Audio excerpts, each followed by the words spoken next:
छत्तीसगढ़ की सबसे बड़ी डिबेट में आपका स्वागत है। मैं हूं रुपेश साहू। छत्तीसगढ़ में समान नागरिक संहिता यानी यूसीसी को लेकर सियासत तेज हो गई है। मुख्यमंत्री विष्णुदेव साय की अध्यक्षता में हुई कैबिनेट बैठक में यूसीसी के ड्राफ्ट के लिए हाई लेवल कमेटी के गठन को मंजूरी दे दी गई है। कमेटी की कमान सुप्रीम कोर्ट की पूर्व जज रंजना प्रकाश देसाई को सौंपी गई है। सरकार का दावा है कि इस कानून में एक रूपता आएगी और सभी नागरिकों को समान अधिकार मिलेंगे, लेकिन विपक्ष से आदिवासी अधिकारों पर हमला बता रहा है। लेकिन क्या यूसीसी प्रदेश की जनता के लिए फायदे का सौदा है या फिर विपक्ष के आरोप सही है?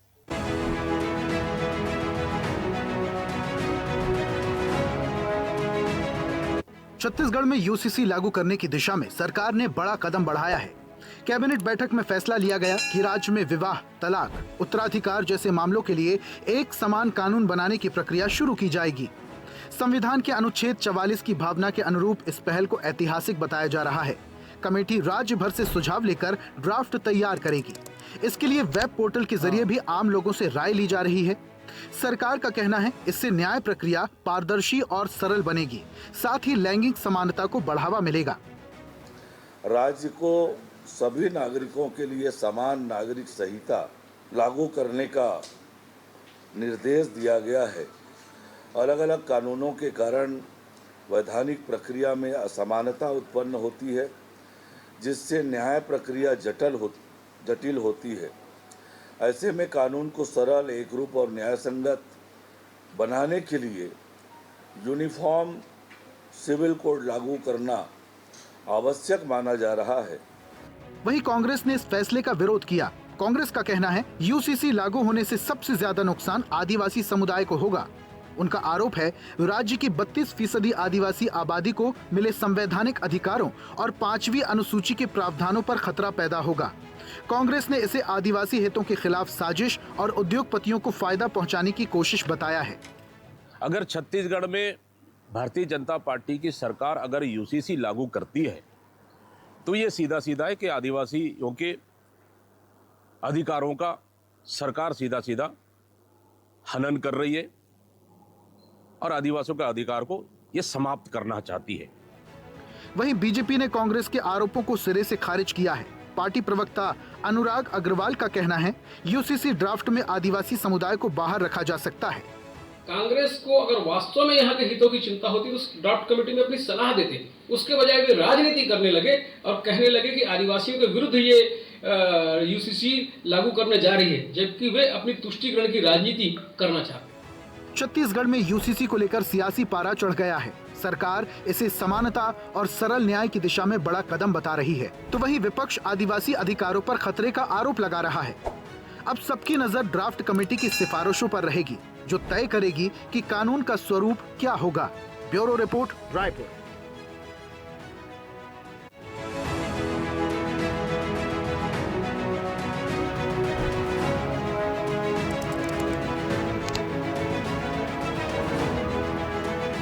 क्या यूसीसी प्रदेश की जनता के लिए फायदे का सौदा है या फिर विपक्ष के आरोप सही है?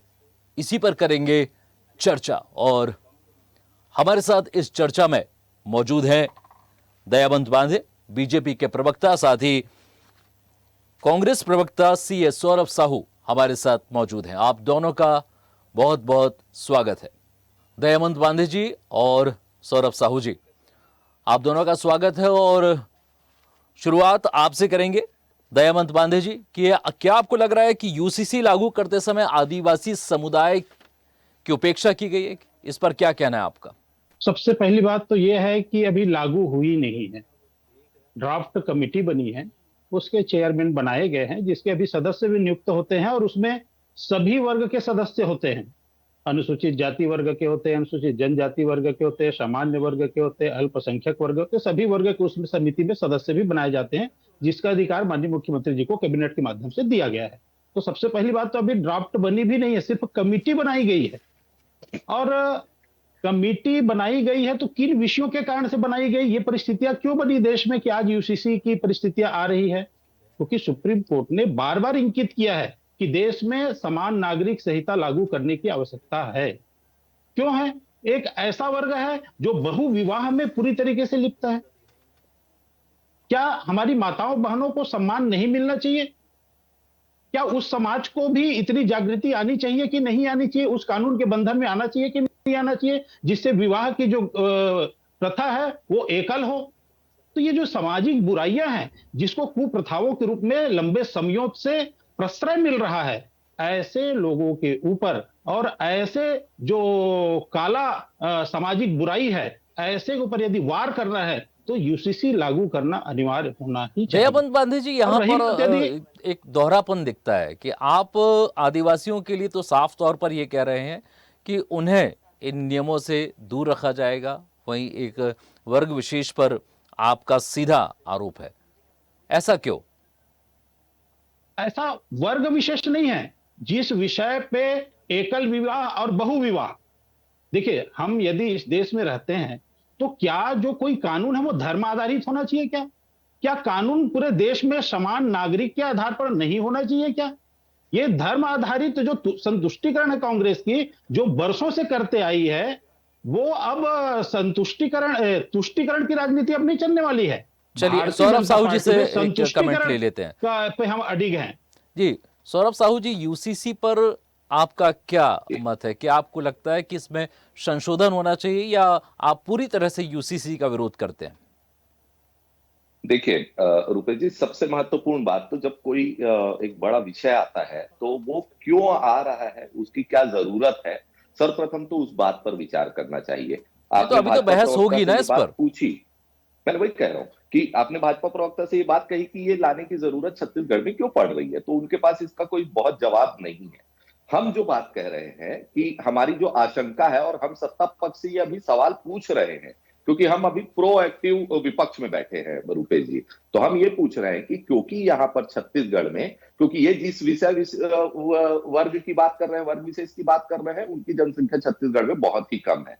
यहाँ पर जो विशेषाधिकार प्राप्त है, अगर छत्तीसगढ़ के संदर्भ में विशेष रूप से बात करें, तो 32% के आसपास हमारी जो आबादी है वो आदिवासी वर्ग की है, जिन्हें संविधान ने विशेष जो अधिकार दिए हैं। 6वीं 5वीं अनुसूची में, जी। अनुसूची लागू होती है और पेशा एक्ट वहां पर लागू होता है, तो उनको उस संविधान के तहत ही वहां पर विशेषाधिकार प्राप्त है। और आपने जैसा कहा ना कि दोहरापन दिखता है, तो उनको ये कह रहे हैं लगातार कि जिस तरीके से उत्तराखंड में हुआ उसी तरीके से आदिवासी समाज को इससे बाहर रखा जाएगा। तो कुल मिलाकर के जो इनकी राजनीति केंद्रित है, जो बार बार भाजपा की जो राजनीति घूम करके आ जाती है हिंदू और मुस्लिम की, तो ये वहीं पर ही आकर के अटकते हैं। क्योंकि आप देखिएगा रुपेश जी कि किसी भी चीज के लिए, चाहे वो संपत्ति के हस्तांतरण की बात हो या फिर किसी भी जुर्म के लिए या किसी भी जो घटना है उसके लिए, ऑलरेडी संविधान के अंदर और भारत के जो दूसरे लॉ है, चाहे आईपीसी एक्ट में सजा का प्रावधान है, हर जगह पे उसके लिए सजा का प्रावधान है। अगर कोई गलत कार्य कर रहा है तो कहीं ना कहीं हिंदू के लिए अलग है, मुस्लिम के लिए अलग, बुद्ध, आदिवासी सबके लिए अलग है। तो इस तरीके की कोई बात है नहीं। दयावंत तो पांडे जी already से प्रावधान है, सवाल तो लेते अलग हैं। से जी लाने जी, की सौरभ जी, जरूरत ही सौरभ क्यों जी, पड़ी है, जी। इस बात पे अभी भी जो शंका है, मुझे लगता है कि उस पर क्लैरिटी लाने की जरूरत चलिए, है सत्ता दयावंत पक्ष जी, को। कांग्रेस का तो सीधा आरोप है कि ये मुस्लिमों को टारगेट करने के लिए आप लेकर आ रहे हैं, क्योंकि 32% आबादी पर आप ये नियम कायदे लागू नहीं करेंगे, यूसीसी लागू नहीं करेंगे, तो बाकी बची जो उसकी भी आबादी गारंटी है। देते हैं कि ये पूछने की बात है जी रुपेश जी, जी, तो कि लागू दयावंत नहीं पांडे जी, करेंगे आप आदिवासी वर्ग। क्यों आप ऐसा बिल्कुल नहीं है। जी जी जी, क्यों टारगेट किया जा रहा है कोई मुस्लिमों को? टारगेट का विषय नहीं है। कोई टारगेट, कानून धर्म आधारित कैसे हो सकता है? भारत का कानून सबके लिए समान हो, यही तो यूसीसी है, यही तो समान नागरिक संहिता है, और उसी के लिए भाजपा काम कर रही है। और भाजपा का आज से विषय नहीं है, भारतीय जनता पार्टी जब से बना तब से विषय है कि एक देश में एक कानून हो, और उसके लिए जो दोहरे कानून है उसको यदि समाप्त नहीं किया गया, माताओं बहनों का यदि हम सम्मान की चिंता नहीं करेंगे तो कैसे बनेगा?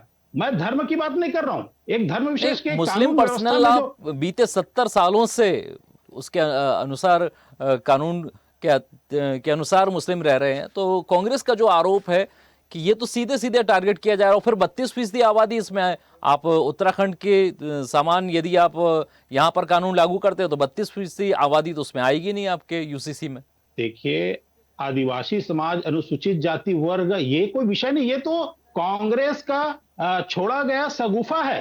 आदिवासी के लिए ये यूसीसी कानून अलग से कोई टारगेटेड ऐसा कुछ भी नहीं है। वो तो चूंकि तुष्टीकरण की राजनीति करना चाहते हैं, एक विशेष वर्ग को अपना समर्थन साबित करना चाहते हैं, इसलिए आदिवासी शब्द, अनुसूचित जाति वर्ग शब्द को लेके आ रहे हैं। ये वही कांग्रेस है जिसने पेशा कानून को दूर करके और ग्राम सभा को खारिज करके और अधिकारियों को अधिकार दिया गया, वहां के ग्राम पंचायतों का प्रशासनिक अधिकार। ये वही कांग्रेस है। किस पैसे एक्ट की बात करते हैं ये लोग? और जिस प्रकार से ये कानून बनाया जा रहा है, ये सिर्फ एक ही विषय पे नहीं है, ये तलाक पे भी है, ये उत्तराधिकार पे भी है, ये संपत्ति के बंटवारे में भी है। सौरभ जी थोड़ा रुकिए। सौरभ जी, आपको मौका मिलेगा।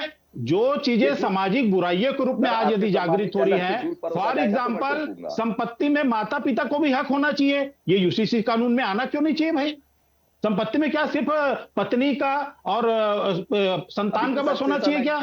यदि माता पिता का भी उसमें हक होना चाहिए। साथ ही साथ हम अभी बहुत बड़ी एक बुराइयां जो समाज के अंदर व्याप्त हुई है, और बुराई भी कहो चाहे, उसको कानूनी दर्जा भी उसको प्राप्त हो रही धीरे धीरे, वो जवाब ले लेते हैं। सौरभ जी, दयावंत बांधे जी के भी सवाल आप पर हैं कि क्यों नहीं लैंगिक समानता आनी चाहिए, क्यों समाज को एक रूप में देखा जाना चाहिए, क्यों आप विशेषाधिकार की बात करते हैं?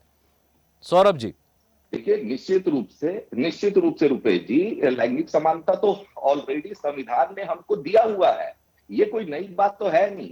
महिला और पुरुष सबको बराबर वोटिंग का अधिकार है, हमारे संविधान ने दिया हुआ है, तो सब बराबर हैं। ये तो जो नहीं पैदा करने का काम नहीं, है। देखिए ना, देखिए मुस्लिम पर्सनल लॉ की आप लोग वकालत करते हैं। सौरभ जी सुनिए ना, मुस्लिम पर्सनल लॉ की आप वकालत करते हैं, वहां तो पुरुषों को ज्यादा अधिकार है, और इसलिए से हमेशा से विरोध होता रहा है। और यूसीसी आने के बाद तो सारे नागरिकों के एक समान अधिकार होंगे, इसमें क्या बुराई है? नहीं, बिल्कुल मैं वही कह रहा हूं, लेकिन जिस अनुच्छेद का ये हवाला देते हैं आज, अनुच्छेद 44 का, वो नीति निर्देशक अनुच्छेद है। उसी के साथ साथ अगर बीजेपी अनुच्छेद 25 से 28 भी पढ़ लेती कि धार्मिक स्वतंत्रता का जो हमको अधिकार मिला है संविधान के तहत, तो वो भी बहुत अच्छा होता। हम ये नहीं कह रहे कि सिरे से पूरा यूसीसी को खारिज कर दिया जाए, हमने भी यही बात नहीं, धार्मिक स्वतंत्रता का अधिकार का हनन कहां हो रहा है इसमें?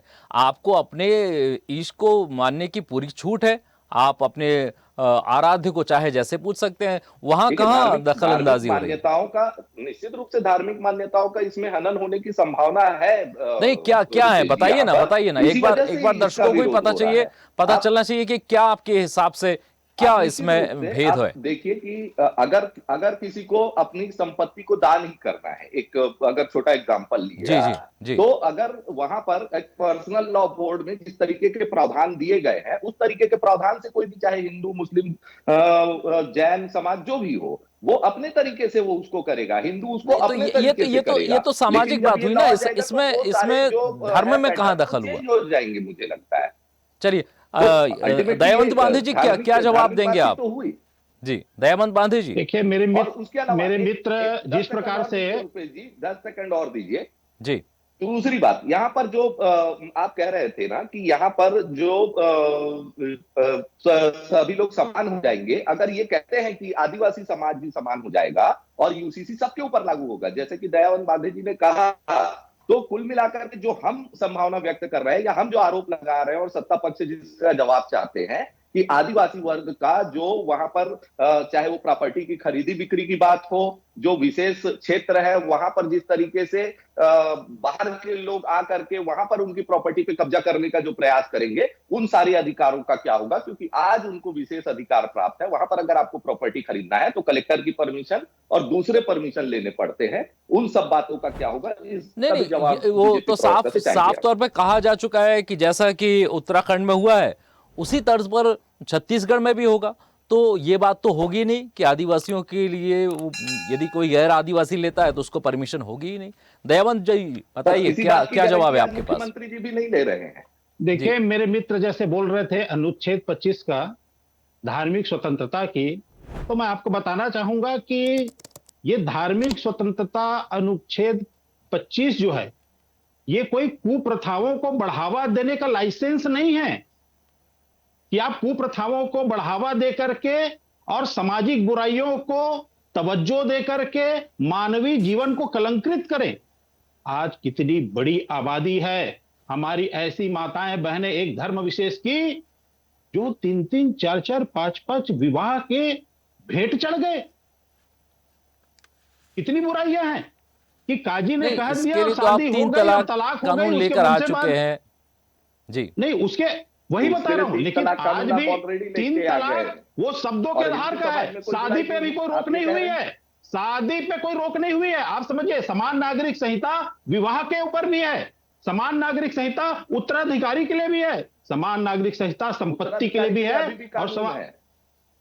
कानून है, वो सब चीजें ठीक है, सक्सेशन लेकिन एक्ट अभी भी यूसीसी है में जो बांधे जी। कड़ाई के साथ जो बातें कही जाएंगी वो आप अलग जो परिस्थितियां कानून है, बनाएंगी यूसीसी का।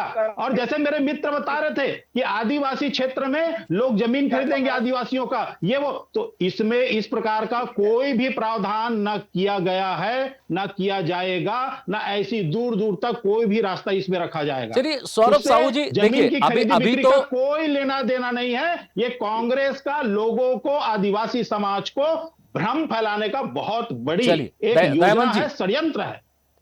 सौरभ साहू जी से जवाब ले लेते हैं। सौरभ साहू जी, दयावंती जी ने अपनी बातें रखी और अभी तो बिल आएगा, बहस होगी, तमाम बातें इसमें होंगी, आप वहां पर भी अपनी जो भी आपकी आपत्तियां वहां रख सकते हैं। और एक बात और, यदि यूसीसी नहीं तो फिर आप कौन सा विकल्प सुझाएंगे सरकार को? सौरभ जी, यदि आप चाहते हैं कि समान नागरिक संहिता आए, सारे लोगों के लिए एक से अधिकार हो, एक से कर्तव्य हो, तो यदि यूसीसी नहीं तो फिर कांग्रेस कौन सा ऐसा बिल चाहती है जो जिसके लिए वो सजेस्ट कर सकती है सरकार को? क्या विकल्प है आपके पास? देखिए यूसीसी लागू करे या ना करे ये एक अलग विषय है। यूसीसी को लागू करने का जो तरीका है हम उस पर सवाल उठा रहे हैं और उसमें हम पहले से ये बता रहे हैं, क्योंकि मैंने जैसे तो पूर्व में भी कहा ना कि लागू होने के पहले ही अगर हम ध्यान आकर्षण कर लें कि ये बातें हो सकती है तो उस बात का ध्यान रखा जाए। और बांदे जी ने इस बात के लिए आपके सम्मानित चैनल में आज गारंटी दी भी है कि हालांकि मुख्यमंत्री जी ने गारंटी नहीं दी लेकिन उन्होंने दे दी है कि आदिवासी वर्ग को इससे अलग ही रखा जाएगा। जबकि उन्होंने अपने पूर्व के वक्तव्य में कहा कि इसका अभी कोई भी खाका तैयार नहीं हुआ है, कुछ भी नहीं हुआ है, लेकिन फिर भी बांदे जी को इस बात की जानकारी है कि आदिवासी वर्ग को इस पूरे कानून से अलग रखा जाएगा। ये बहुत अच्छी बात है। दूसरी महत्वपूर्ण बात, फिर इस बात की जब बाहुल्य जो है विशेष अधिकार जो आदिवासियों को प्राप्त है वही हमारे छत्तीसगढ़ में बाहुल्य है, तो फिर इस पूरे कानून की जरूरत पड़ती क्यों है? ये एक महत्वपूर्ण विषय है, क्योंकि जितनी चीजों की बात हम कर रहे हैं, चाहे वो संपत्ति के हस्तांतरण की बात, उसके लिए ऑलरेडी एक्ट बना हुआ है रुपेश जी। तो मैं वही कह रहा हूं ना कि कानून हमारे पास पर्याप्त है। चाहे किसी भी अपराध को रोकने की भी बात अगर करें हम, तो उसके लिए भी हमारे पास कानून पर्याप्त है। और संपत्ति के हस्तांतरण के लिए सक्सेशन एक्ट है जो सबके लिए लगता है, सिर्फ हिंदू के लिए लगता है, इस तरीके की बात नहीं है। तो सारे बातों के कानून तो हमारे पास है, जरूरत है कि उनका कड़ाई से पालन किया जाए और इसको पूरा राजनीति से अलग रखा जाए। दूसरा, तो जब यूसीसी की बात करते हैं तो मुझे लगता है कि इसमें जो समाज प्रमुख हैं और जो जानकार लोग हैं, विधि विशेषज्ञ हैं, उनसे पहले पूरी जानकारी लेनी चाहिए। चलिए आपने बड़ा सवाल उठा लिया है। तो दयावंत जी से जवाब ले लेते हैं। सौरभ जी आपने बड़ा सवाल उठाया सौरभ जी।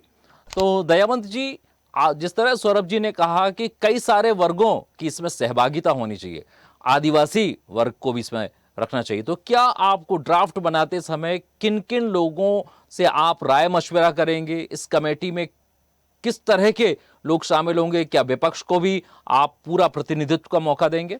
देखिए, जिस प्रकार से इस कानून की व्यवस्था बनाई गई है उसमें हर व्यक्ति राय दे सकता है, प्रत्येक व्यक्ति। हम तो विधिवेत्ता, समाज प्रमुख, जो हमारे प्रबुद्ध जन हैं, हर वर्ग का, अनुसूचित जाति वर्ग, अनुसूचित जनजाति वर्ग, पिछड़ा वर्ग, सामान्य वर्ग, अल्पसंख्यक वर्ग, सभी के प्रमुख लोगों से तो राय सुमारी करी ही जाएगी। उनसे भी जो भी इस यूसीसी कानून के लिए मांगी जाएगी लिखित में, वो सब स्वीकार किया जाएगा। तो आप सर्वदलीय बैठक क्यों नहीं बुलाते फिर? आम जनता को भी इसके लिए वो नेट के माध्यम से, ऐप के माध्यम से भी राय देने की पूरी व्यवस्था बनाई जा रही है, लेकिन और वो पूरी व्यवस्थाएं रहेंगी। लेकिन जिस तरह से सीएम का बयान है, जिस तरह से तमाम लोग इसका सपोर्ट कर रहे हैं, तो पहले आपने सर्वदलीय बैठक क्यों नहीं बुला ली? उसमें सर्वदलीय बैठक का कोई विषय ही नहीं है। जो सामाजिक बुराइयां हैं उसको यदि दूर करना है तो अभी कोई कानून लागू तो नहीं हुआ है, कानून अभी बना तो नहीं है, तो इसलिए सभी विषयों के लिए सभी का राय मांगा जाएगा। उसमें दल और बिना दल का कोई विषय ही नहीं है। उसमें सभी आ जाते हैं, दल भी आ जाता है, समाज प्रमुख भी आ जाता है, विधिवेत्ता भी आ जाते हैं, सभी आ जाते हैं। सौरभ जी आखिरी 30 सेकंड कांग्रेस को भी चाहिए।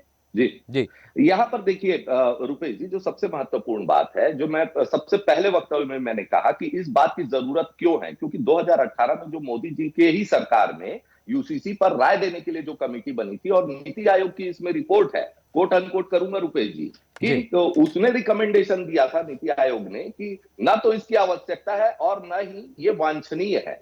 तो यूसीसी जो है वो क्यों वांछनीय है या आवश्यकता क्यों पड़ी है, सर्वप्रथम तो इस बात पर विचार करना चाहिए कि छत्तीसगढ़ में इसकी जरूरत आखिर है क्यों। चलिए दयानंद जी आखिरी 30 सेकंड में बता दीजिए कि इसकी जरूरत क्यों है छत्तीसगढ़ में।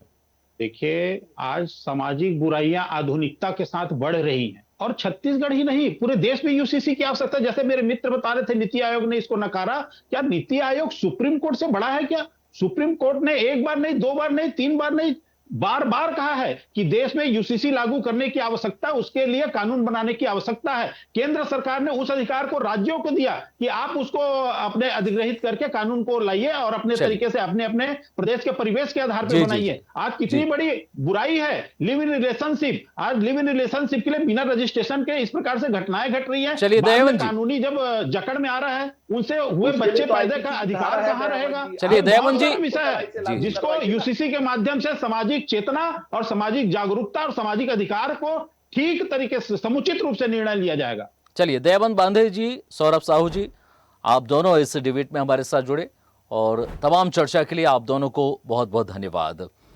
तो यूसीसी पर तमाम मतभेद है। सरकार का अपना पक्ष है कि वो चाहती है कि लोगों की मंशा अनुसार, सुप्रीम कोर्ट की मंशा के अनुसार छत्तीसगढ़ में यूसीसी लागू करके सभी नागरिकों को एक कानून के दायरे में लाया जाए। वहीं कांग्रेस की अपने आरोप भी हैं, आपत्तियां भी हैं। अब देखना यह होगा कि जैसे ही ये बिल आता है इस पर कैसे चर्चा होती है और सरकार फिर इसको किस हिसाब से लोगों को मना पाती है, विपक्ष को मना पाती है और सबकी सर्वसम्मति से यूसीसी छत्तीसगढ़ में लागू हो पाता है। हमारे खास कार्यक्रम में अभी के लिए इतना ही। आप देखते रहिए स्वदेश न्यूज, सबसे पहले देश। और ऐसी ही ताजा खबरों के लिए लाइक, फॉलो और यूट्यूब पर सब्सक्राइब कर बेल आइकन जरूर दबाइए और हर अपडेट के लिए विजिट कीजिए swedeshlive.com।